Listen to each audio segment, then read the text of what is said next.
Hello guys, channel पे आपका स्वागत है। आता फायनली आपण पोहोचलोय चिंतामणीच्या इथं। ज्या आपल्या जय जवानच्या ब्लॉगला तुम्ही जो प्रतिसाद दिला त्यासाठी थँक्यू सो मच।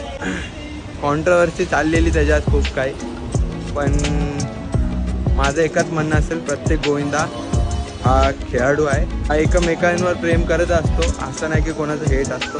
आणि माझगाव असो ज्याच्या सगळ्यांना रिस्पेक्ट आहे, भाई फुल रिस्पेक्ट करा रे सगळ्यांना। सगळे आपल्याच मंडळ आहे, जे जो पण कोणी मोठे तर लावणार आहे, आपलं महाराष्ट्राचं आपलं भारताचं नाव मोठं होणार आहे, तर कोणी असं कॉन्ट्रोवर्सी करू नका। चला मागे, चला मागे।